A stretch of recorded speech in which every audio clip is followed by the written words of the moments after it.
যে যেটা বিষয় নিয়ে কথা বলতে চলেছি, তো সেটা হলো যে বিষয়টি নিয়ে কথা বলতে চলেছি যে পলিটেকনিক সেকেন্ড, ফোর্থ, সিক্স সেমিস্টারের পলিটেকনিক সেকেন্ড, ফোর্থ এবং সিক্স সেমিস্টারে যে এক্সাম, তো সেটা কখন কন্ডাক্ট হবে এবং কখন হবে না, তো সেই বিষয় নিয়ে। তো ভিডিওটি যারা নতুন তারা অবশ্যই লাইক করে দাও। ভিডিওটি যারা প্রথম দেখছো তারা প্লিজ লাইক করে দাও। লাইক, কমেন্ট, সাবস্ক্রাইব করতে ভুলে যেও না। তো যে বিষয়টি নিয়ে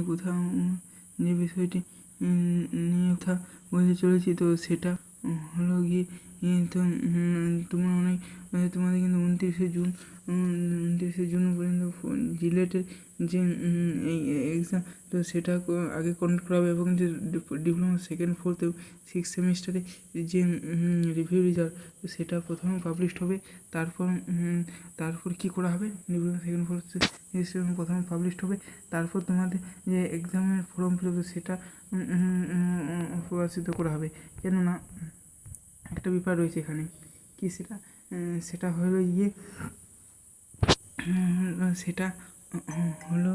গিয়ে যেটা বলতে চাই যে ডিপ্লোমা ফার্স্ট, থার্ড, ফিফথ সেমিস্টারে যাদের সাপ্লি এসেছিলো ওদের ফার্স্ট সেমিস্টারে, তাদের কিন্তু আগে রিভিউ রেজাল্ট হবে। তারপর নাহলে সেকেন্ড এবং ফোর্থ সেমিস্টারে কিন্তু যে ফর্ম ফিল আপ সেটা কিন্তু পেছনেও যেতে পারে, জুন মাসের লাস্ট উইক কিংবা জুলাইয়ের প্রথম উইক। এবং সিক্স সেমিস্টার সেটা পরীক্ষা কিন্তু আগে হতে পারে, কারণ তাদের জব নিয়ে একটা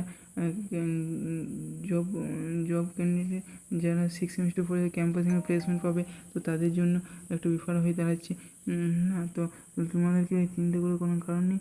আমার এই চ্যানেল থেকে আপলোড করা হবে যদি ডিপ্লোমা সেকেন্ড, ফোর্থ, সিক্স সেমিস্টারে যদি রুটিন প্রকাশিত হয়েছে, তো তা নিয়ে। তার আগে যদি খুবই সম্ভবত যে ডিপ্লোমা ফার্স্ট সেমিস্টার যে সাপ্লি এসেছিলো তাদের সাপ্লি যে রেজাল্ট, তো রিভিউ রেজাল্ট সেটা আগে পাবলিশ করা, সেটা আগে ইউটিউব পাবলিশ করা হতে পারে।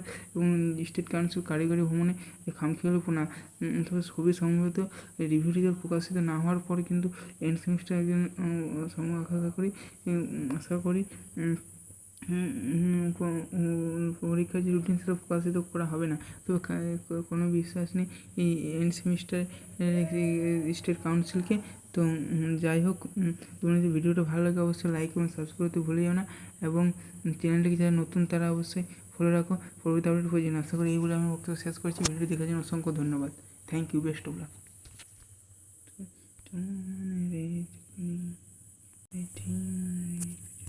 ঠিক আছে।